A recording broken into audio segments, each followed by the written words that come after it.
정부가 올해 늘어나는 가계대출을 지난해보다 13조 원 정도 더 줄일 걸로 보입니다. 올해 가계대출 얼마나 받기 어려워지고 한도 계산은 어떻게 달라지는지 김보미 기자가 정리해드립니다. 올해는 지난해보다 금융기관의 신규 대출 여력이 한층 더 줄어듭니다. 최대치로 계산해봐도 지난해보다 13조 원 줄어든 97조 원 수준으로 예상되는데요. 다시 말해 지난해보다 13조 원가량 대출이 덜 나갈 것이라는 의미입니다. 여기에 DSR을 적용받는 사람도 늘어나는데요.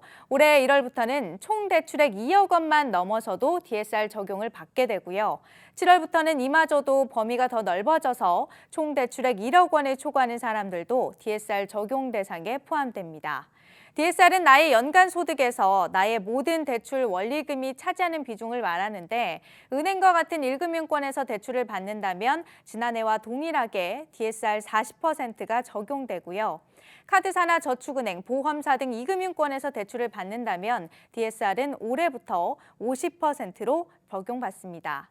그리고 하나 더, 카드론도 DSR을 계산할 때 올해부터는 포함시켜야 합니다. 1인당 대출 한도를 줄이는 안은 올해 또 있습니다. 바로 DSR에서 분자에 해당하는 연간 원리금을 늘려서 추가 대출 여력을 낮추는 것인데요. 대출 만기가 짧아질수록 1년에 갚아 나가야 할 원리금은 늘어나겠죠. 바로 이걸 이용한 겁니다. DSR을 계산할 때 지난해까지는 신용대출의 경우 만기를 7년으로, 비주택담보대출은 10년으로 간주해 왔는데 올해부터는 각각 5년, 8년으로 줄어듭니다. 물론 대출 공급을 지난해보다 늘리는 부분도 있습니다. 바로 중저신용자들에게 내주는 이른바 중금리 대출인데요. 인터넷 은행별로 목표치가 지난해보다 최대 7.1%포인트 올랐습니다.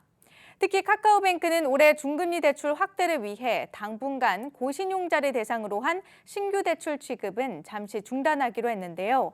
상황이 이렇다 보니 실제 대출 창구에서는 신용도가 높다는 이유로 대출 신청 금액이 낮게 책정되는가 하면 아예 신용도를 낮추는 편법까지 등장한 상황입니다.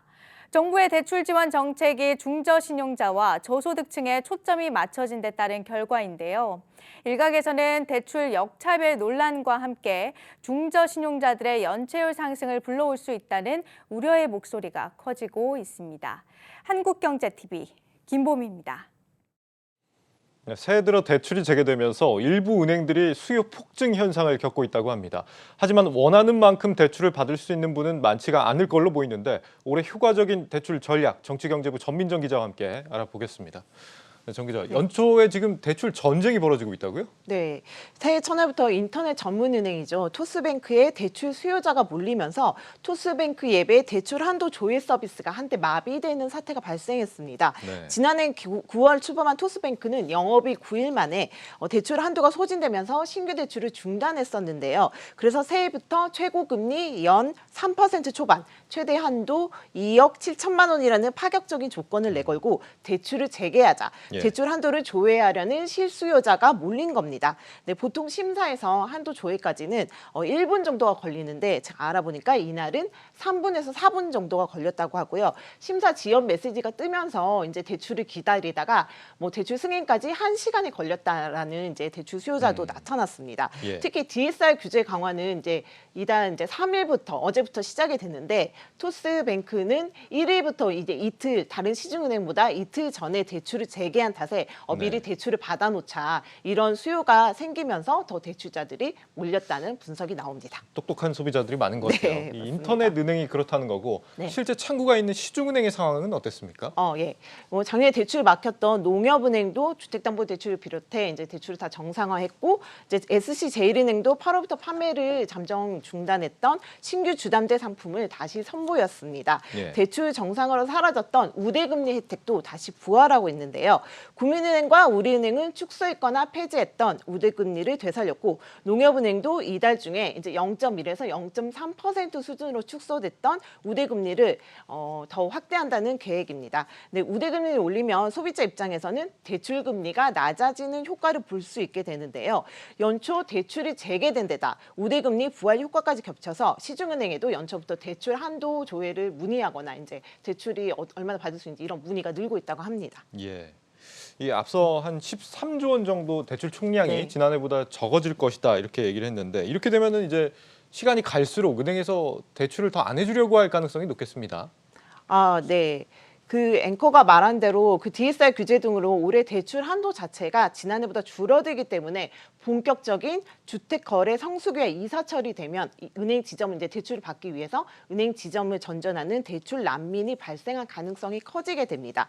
지금은 DSR 규제가 강화되기 전인 지난해 말 이미 대출이 급한 사람들은 대출을 다 받은 상황이기 때문에 폭풍 전야처럼 고요한 거고요. 토스뱅크 사례에서 보셨다시피 언제 다시 대출이 막힐지 모른다는 대출 절벽에 대한 공포는 여전한 상황입니다. 그래서 지난해 벌어졌던 선착순 대출 현상도 올해 다시 재현될 수 있다는 우려도 나오고 있습니다. 지금 대출 빙하기가 찾아왔다 이런 네. 얘기인데 이런 상황에서 쓸만한 대출 전략이 있을까요?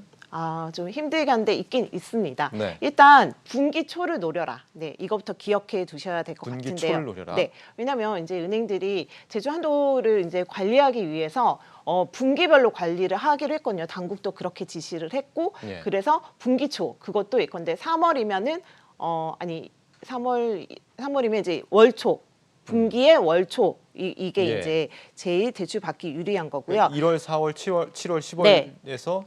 그 그럼요. 월 초에 네, 받는 게 월 낫다. 초에 분기의 아주 초. 예. 네, 그렇습니다. 네. 그리고 이제 인기가 많은 그 적격 대출 상품, 그러니까 적격 대출 뭐냐면은 주택금융공사가 은행이나 보험사를 통해서 공급하는 정책 주담대 상품인데 예. 또 이게 너무 인기가 많아서 어제 우리은행하고 농협은행이 한도를 농협은행이 이거를 이제 재개를 했는데 판매 재개를 했는데 네. 바로 하루 만에 한도가 소진이 됐다고 아, 해요. 그렇습니까? 이렇게 인기가 많은 정책 주담대 상품 같은 경우에는 이제 은행들이 월별로 한도를 관리합니다. 그러니까는 이 점도 이제 기억을 해 두셔야겠습니다. 일부 상품은 월별로 또 한도가 네, 관리가 인기가 되는군요. 많은 건요. 예. 네, 그리고 올해 7월부터 DSR 규제가 1억 원 초과 대출로 강화되기 때문에 필요한 자금이 있다면 가급적 상반기 받는 게 좋겠습니다. 하반기보다는 상반기에 대출을 받기가 좋다. 네네. 올해 이 내 집 마련 계획을 하신 분들도 네. 있을 것 같은데 네. 이분들 이제 주택담보대출 받아야 될 거 아닙니까? 네, 이런 네. 분들은 어떻게 받는 게 좋을까요?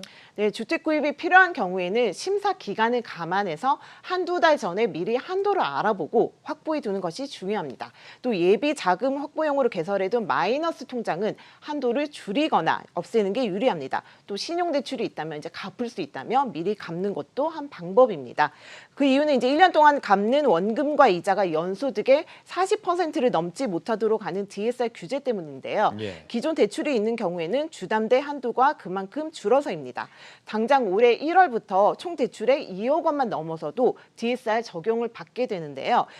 연소득 4천만 원인 무주택자가 서울에서 6억 원짜리 주택을 구입할 경우를 예로 들어보면요. 이런 집은 이제 서울에 지금은 없지만 아, 네. 그래도 한번 예로 이해입니다. 한번 들어보죠. 네. 지난해까지는 최대 3억 6천만 원까지 대출이 가능했지만 이달부터는 대출 만기를 최장 30년까지 잡아도 최대 3억 원까지밖에 대출을 받을 수 없게 됩니다. 예. 또 그렇다고 해서 이제 대출 금리가 이제 많이 오르지 않습니까? 그렇다고 이자를 줄이겠다면서 무작정 대출을 갚는 것도 이제 갚았다가는 낭패를 또 볼 수 있습니다. 예. 대출을 갚았다가 다시 빌릴 때 강화된 DSR 규제가 적용되기 때문에 한도가 줄어들 수 있기 때문입니다. 그러니까 이미 받은 대출을 상환하면 다음에 받을 때는 한도가 더 줄어들기 때문에 이 네네. 대출 낀 1주택자의 경우에는 상급지로 갈아타기가 좀 쉽지 않겠습니다. 네.